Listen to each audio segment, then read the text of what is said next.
Bapak Ibu, salat itu mi'rajul mukmin. Jadikan seluruh waktu kita, hari-hari kita 24 jam, sekalipun yang wajib 5 waktu, tapi jadikan seluruh waktu kita untuk salat. 24 jam salat. Wah, bisa Pak Ustaz? Bisa. Rasulullah yang ajarkan.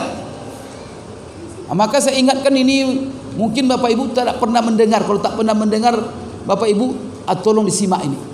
Kalau pernah mendengar, menguatkan saja yang pernah Bapak Ibu dengar.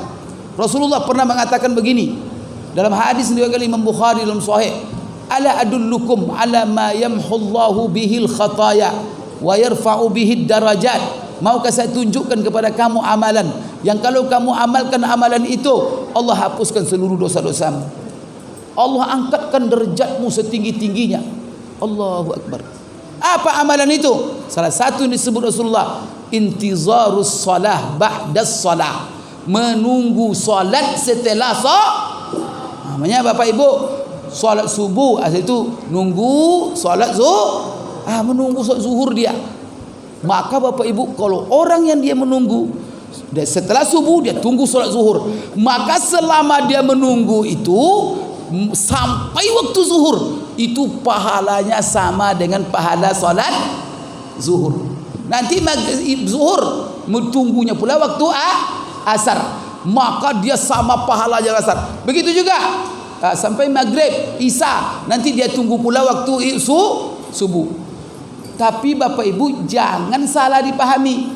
Karena ada orang menunggu ini maksudnya apa? Duduk di masjid nunggu. Bukan itu maksudnya.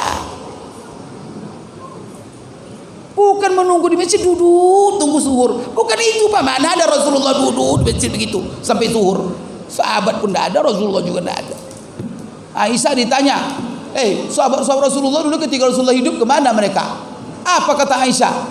Sahabat Rasulullah tergolong dua, ada muhajirin, ada ansor. Kalau orang muhajirin sehari-hari mereka di pasar. Kalau orang ansor sehari-hari di mana? Di kebun. Maka umat Islam kuasai dua ini. Pasar satu, kebun satu.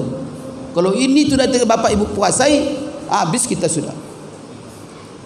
Maka berdagang itu Pak pahala. Kebun, maka tanah yang dijual ya. Rasulullah hebatnya Pak, ketika dia hijrah ke Madinah, itu pasar Madinah itu dikuasai Yahudi. Kebun-kebun tanah subur di Kuba itu milik orang Yahudi. Ada 3 suku, Bani Quraizah, Bani Qainuqa, Bani Nadir. Mereka penguasa pasar, penguasa tanah. Tapi cerdasnya Rasulullah bukan hanya mengajarkan kita berzikir Pak. Rasulullah bukan hanya mengajarkan kita sholat. Bapak Ibu sekalian, bagaimana menata kehidupan sosial, bagaimana supaya umat Islam ini menjadi pemimpin dunia, supaya kita ini bisa rahmatan lil alamin. Bapak Ibu sekalian, 10 tahun Rasulullah di Madinah Pak, sebelum dia wafat, pasar jatuh ke tangan sahabat yang menguasai pasar. Maka pasar Rasulullah pasar terkenal. Ketika dia wafat, pasar Madinah sudah pasar Rasulullah. Panjang ceritanya. Kebun itu kebun-kebun, bukan kebun sawit Pak ya, tapi mirip sawit. Itu kebun korma. Itu kebun korma itu milik sahabat, jatuh ke tangan-tangan sahabat. Bagaimana siasatnya Rasul? 10 tahun cuma. Maka begitulah Bapak Ibu sekalian. Jadi Bapak Ibu sekalian, kembali kita kepada masalah menunggu solat tadi, maksudnya apa? Bukan duduk. Karena sahabat juga tidak begitu. Maksudnya Bapak Ibu menunggu waktu solat itu apa? Bapak Ibu kalau sudah waktu subuh masuk ke masjid, berjamaah. Setelah Bapak Ibu berjamaah, silakan berzikir sampai nanti suruh. Tapi ketika keluar jangan lupa berniat. Itu tuh intizar salat itu. Jadi yang dimaksud itu berniat menunggu solat. Jadi apa? Setelah subuh Bapak keluar, ya Allah, saya sekarang mau pergi ke kebun dulu, sambil menunggu datangnya salat zuhur. Kalau sudah datang salat zuhur, saya datang lagi nanti ke sini.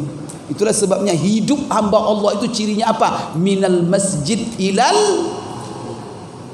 dari masjid. Maka Rasulullah di Islam kan dari Masjid Haram ke Masjid nanti balik lagi ke Maka orang hamba Allah itu adalah cirinya apa? Hidupnya dari masjid ke masjid. Jadi di subuh, ya Allah saya mau ke kebun, silakan, tidak ada masalah.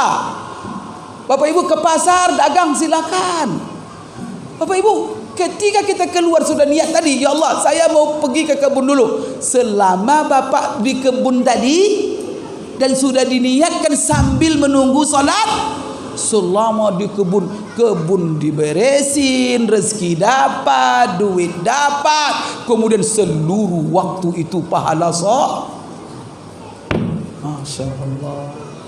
Lebar gue nya, insya Allah ke depan. Kalau ada yang lupa ya, jangan lupa. Saya ingatkan ini dalam ceramah ini. Nanti zuhur datang masjid.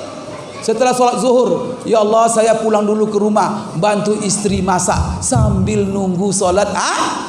Masya Allah. Pergi ke rumah bantu istri masak, nyapu rumah. Bapak-bapak yang begitu tuh selama bapak ke rumah tadi, saya ke rumah cuma sambil nunggu waktu asar. Itu waktu keluar, mulai keluar dari sholat zuhur tadi Pak, sampai datang waktu asar, pahala sholat Maka itulah kuncinya, innamal a'malu binniyat. Allahu Akbar. Wa innama likulli imri'in ma nawa. Apa yang diniatkannya. Nanti asar datang lagi masjid. Setelah itu apa? Keluar setelah asar dia keluar lagi. Ya Allah, saya mau ngopi dulu sambil menunggu salat Masya Allah. Itu para salat maghrib semua itu. Nanti setelah maghrib, tapi yang catatan Pak, jangan membuat yang melanggar. Nyapa? Ya Allah, saya berjudi dulu. Itu enggak tuh Pak, itu auzubillah itu. Itu saya belum tua dulu. Itu enggak ada, itu tidak masuk kajinya itu. Maksudnya selama perbuatan itu tidak bertentangan dengan syariat. Maka apa? Mau ngopi boleh, tidak ada masalah. Mau umpamanya apa? Silaturahim. Ya Allah, saya menunggu sholat maghrib, saya mau berziarah ke rumah saudara sambil menunggu sholat maghrib.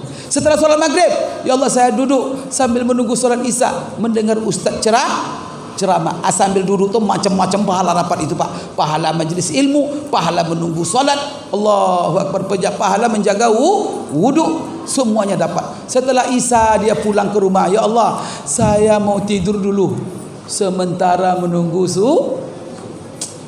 Maka ketika bapak tidur, selama tidur walaupun 8 jam bapak tidur, itu pahala solat.